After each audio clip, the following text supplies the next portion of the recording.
రాజకీయాల్లో ఉన్న ఎవరికైనా సరే ముఖ్యంగా సహనం, ఓర్పు, హుందాతనం. అంటే ఈ 3 కూడా చాలా అవసరం. అలాగే సమయస్ఫూర్తి కూడా అవసరం. ఒకవేళ నీ కడుపులో బాధ ఉంటే ఉండొచ్చు. ఎవరు రాజకీయాల్లోకి వచ్చినా గెలవాలనే వస్తాడు తప్ప, నేను ఓడిపోవాలని ఎవరు రాజకీయాల్లోకి రారు. అలాగని ఎల్లకాలం ఒకళ్ళే రాజకీయాల్లో ఆటలు కూడా సాగవు. రాజకీయం అనేది వైకుంఠపాళీ లాంటిది. ఎప్పుడు నిచ్చెనెక్కుతామో, ఎప్పుడు పాము మింగుద్దో మనం చెప్పలేని పరిస్థితి. ఓర్పు, సహనం ఉంటే ఏదో ఒక రోజు నువ్వు టార్గెట్‌ని రీచ్ అవుతావు. అయితే కొద్దిగా లేట్ అవ్వచ్చు. ఎందుకు మనం ఇప్పుడు దీని గురించి మాట్లాడుకోవాలి అనుకుంటున్నాము అంటే, జగన్మోహన్ రెడ్డి అంటే మాజీ ముఖ్యమంత్రి, వైఎస్ఆర్‌సీపీ పార్టీ అధ్యక్షులు, అంటే దేశంలోనే ఇలాంటి గొప్ప నేత లేరని వైసీపీ కార్యకర్తలు చెప్పుకునేటువంటి జగన్మోహన్ రెడ్డి నిన్న మాట్లాడినటువంటి మాటలు అత్యంత జుగుప్సకరంగా ఉన్నాయి. ఇప్పుడు ముఖ్యమంత్రిగా ఉన్నటువంటి చంద్రబాబు గారి మీద మాట్లాడిన మాటలు అత్యంత నీచంగా ఉన్నాయి. ఒక రకంగా జగన్మోహన్ రెడ్డి ఎంత ఫ్రస్ట్రేషన్‌లో ఉన్నాడు అనేది చెప్పడానికి ఇది ఒక ఉదాహరణ. గతంలో జగన్మోహన్ రెడ్డి మీద ఒక ఎలిగేషన్ వచ్చింది. కోపం వస్తే తాడేపల్లి ప్యాలెస్‌లో టీవీలు బద్దలు కొడతారని చెప్పి. అలా ఎన్ని టీవీలు మార్చారో ఇప్పటికి ఎవరికీ లెక్కలేదని చెప్పి ఒక ఎలిగేషన్ ఉంది. నిజమా అబద్ధమో నాకైతే తెలీదు కానీ, నిన్న మాత్రం ఖచ్చితంగా తాడేపల్లి ప్యాలెస్‌లో టీవీలు బద్దలయ్యే ఉంటాయి ఎన్నికల రోజు. ఎందుకనంటే జగన్మోహన్ రెడ్డి ఫ్రస్ట్రేషన్ ప్రెస్ మీట్‌లో కనపడింది. సరే, ఎవరైనా రాజకీయంగా మాట్లాడొచ్చు. టీడీపీ రిగ్గింగ్ చేసింది అనొచ్చు, లేదా చంద్రబాబు నాయుడు పోలీసులను ఉపయోగించి ఎలక్షన్ చేశాడు అనొచ్చు. ఇవన్నీ రాజకీయ కోణంలో మాటలు. నేను దాని గురించి పెద్దగా మాట్లాడలా. రాజకీయాల్లో విమర్శలు, ప్రతి విమర్శలు సమంజసమే. నేను దాని గురించి మాట్లాడను. బట్ నిన్న జగన్మోహన్ రెడ్డి మాట్లాడినటువంటి కొన్ని మాటలు మాత్రం అత్యంత నీచంగా ఉన్నాయి. ఒక విధంగా జగన్మోహన్ రెడ్డి తండ్రి రాజశేఖర్ రెడ్డిది కూడా ఇంచుమించు ఈక్వల్ టు చంద్రబాబు గారి వయసు అయ్యి ఉండొచ్చు అటు ఇటుగా. జగన్మోహన్ రెడ్డి ఏం కుర్రాడేం కాదు, 52, 53 ఏళ్ళు ఉన్నాయి. జగన్మోహన్ రెడ్డి ఏదో ఇంకా యంగలాగా ఏదో 30 ఏళ్ళ యువకుడిలాగా మాట్లాడుతున్నాడు. జగన్మోహన్ రెడ్డి కూడా 52 ఏళ్ళు వచ్చాయి. చంద్రబాబు గారికి 74, 75 ఏళ్ళు వచ్చి ఉండొచ్చు. అయితే దాన్ని బేస్ చేసుకుని గతంలో కూడా ముసలోడు అని జగన్మోహన్ రెడ్డి మాట్లాడాడు అధికారంలో ఉన్నప్పుడు. అంటే జగన్మోహన్ రెడ్డికి ఎంత ఫ్రస్ట్రేషన్ అని చెప్పడానికి ఇవన్నీ మీకు చిన్న ఉదాహరణలు. నిన్న ఏం మాట్లాడాడో ఒకసారి వినండి, దాని తర్వాత దాని గురించి మాట్లాడదాం. ముఖ్యమంత్రిగా ఉన్నావు, నీ జీవితానికి బహుశా ఇది ఆఖరి ఎలక్షన్ కావచ్చు. జీవితానికి ఆఖరి ఎలక్షన్. రామకృష్ణ అని అనుకునే ఈ వయసులో కనీసం ఆ మాటలన్నా అనుకుంటే పుణ్యమన్నా వస్తుంది. ఈ మాదిరిగా చేస్తే నరకానికే పోతావు. ఇప్పటికైనా మార్పు తెచ్చుకో చంద్రబాబు అని హితవు పలుకుతా ఉన్నా. సో ఇది వాస్తవానికి నిన్న జగన్మోహన్ రెడ్డిని మాట్లాడిన మాటలకు రాజకీయాలకు ఏమైనా సంబంధం ఉందా? బహుశా నీ జీవితానికి ఇవే చివరి ఎలక్షన్లు అంటే ఆయన ఉద్దేశం గెలవడు అనుకుంటే ఇంకో మాట కూడా అనొచ్చు. ఈ గెలిపే తప్ప నీకు జీవితంలో నువ్వు గెలిపి చూడలేవు అనొచ్చు, అది వేరే విషయం. బట్ నీ జీవితానికి ఇవే చివరి ఎలక్షన్లు అంటే ఏంటి? చంద్రబాబు గారు ఆయుష్ అయిపోతుందని మాట్లాడుతున్నాడే, నాకు అర్థం కాల. మరి ఒక పార్టీ అధినేతగా ఉన్నటువంటి మాజీ ముఖ్యమంత్రిగా ఉన్నటువంటి జగన్మోహన్ రెడ్డి మాట్లాడాల్సిన మాటలేనా ఇవి? రామకృష్ణ అంటే మనం కృష్ణారామ అంటాం కదా, రామకృష్ణ, జగన్మోహన్ రెడ్డి అంతా రివర్స్. సరే, ఏదో ఒకటి అనుకుంటూ చంద్రబాబు గారు కాలం గడిపేయాలంట. ఇప్పుడైనా అలా అనుకుంటే స్వర్గానికి వెళ్తాడంట, లేకపోతే నరకానికి వెళ్తాడంట. అంటే జగన్మోహన్ రెడ్డి ఒకవేళ నిజంగా ఇప్పటికే 14 సంవత్సరాలు ముఖ్యమంత్రిగా చేశాడు. ఆయనకేం ముఖ్యమంత్రి పదవి కొత్తది కాదు. ఇప్పుడు పక్కన పెడితే ఆయన అనుభవించాల్సిన పదవులన్నీ అనుభవించాడు. ఆయనకి రాజకీయంగా కేంద్రంతో సహా ఆయన దేశవ్యాప్తంగా ఆయన తిప్పాల్సిన చక్రం తిప్పాడు.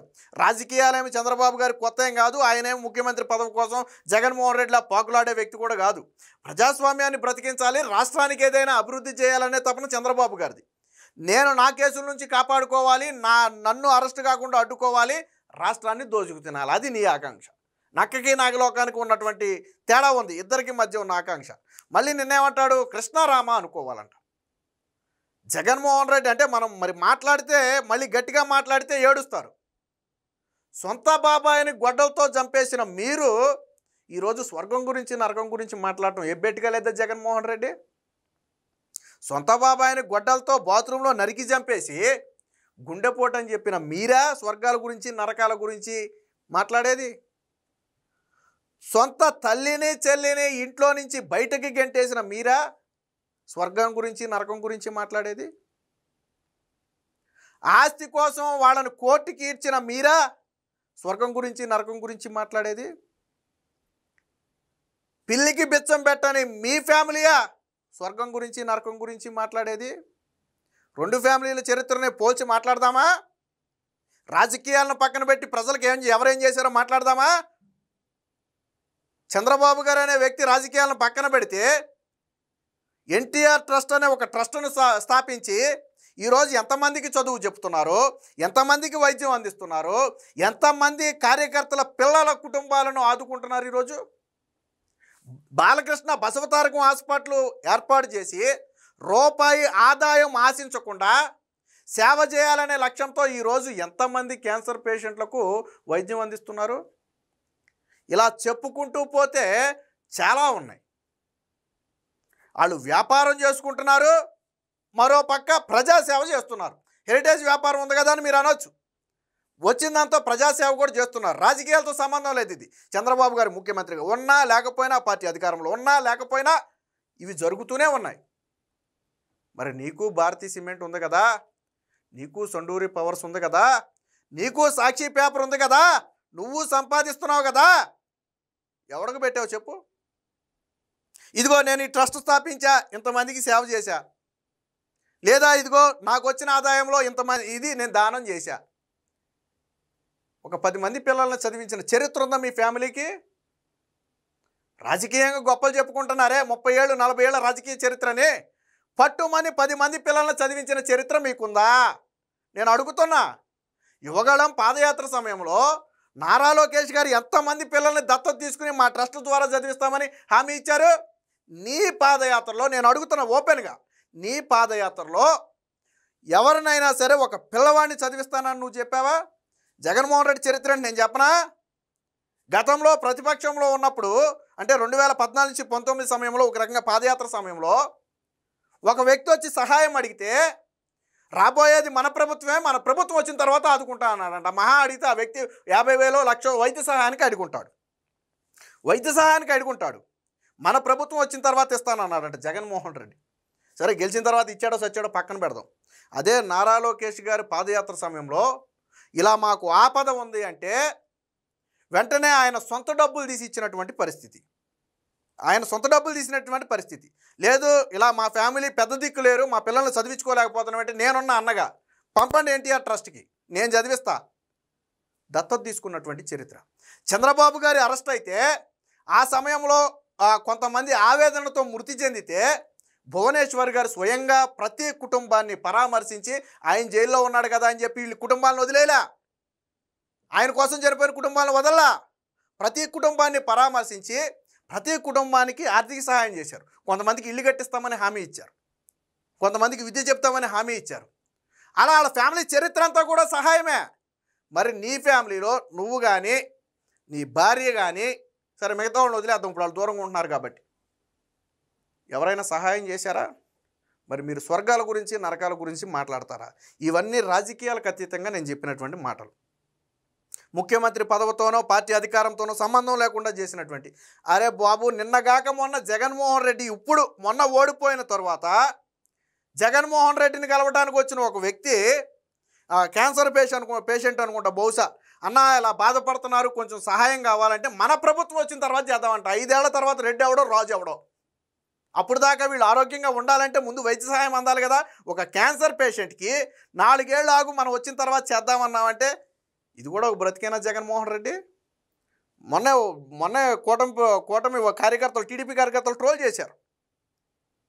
ఒక 50,000 1,00,000 జగన్మోహన్ రెడ్డి తీసివ్వలేడా? అరే వరద బాధితులకి ఇస్తానన్న ₹1,00,000 ఇవ్వలేదా? ఎవడు అడిగాడు నేను ₹1,00,000 వరద బాధితులకి ఇమ్మని? చంద్రబాబు గారు జేబులో పెట్టుకోవడానికి అడిగారా? ప్రజలు కష్టాల్లో ఉన్నారు, తలో చేయేస్తున్నారు. ఒక బాధ్యతాయుత నాయకుడిగా, ఒక పార్టీ అధ్యక్షుడిగా, మాజీ ముఖ్యమంత్రిగా నీకు కూడా బాధ్యత ఉంది. సరే నువ్వు ఇస్తానన్నావు, తప్పులేదు, వెల్ అండ్ గుడ్, ప్రజలకు ఇస్తున్నావు. అదేమి చంద్రబాబు గారికి ఇవ్వట్లా. ఇచ్చావా ₹1,00,000? ఏమైనా ₹1,00,000 ఎందుకు ఇవ్వలేదంటే ఏం చెప్తావు నువ్వు? నేను ప్రజలకి పప్పు బెల్లాలా పంచానంటావా? బిస్కెట్లు ప్యాకెట్లు పంచానంటావా?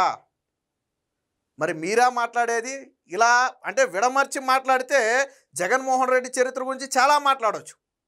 చంద్రబాబు గారి కుటుంబంలో వాళ్ళ హిస్టరీని తీసుకుంటే వాళ్ళ కుటుంబంలో ఎవరిని వాళ్ళు చంపేయలేదు, వాళ్ళ కుటుంబంలో ఎవరు రోడ్డుకి ఎక్కలేదు.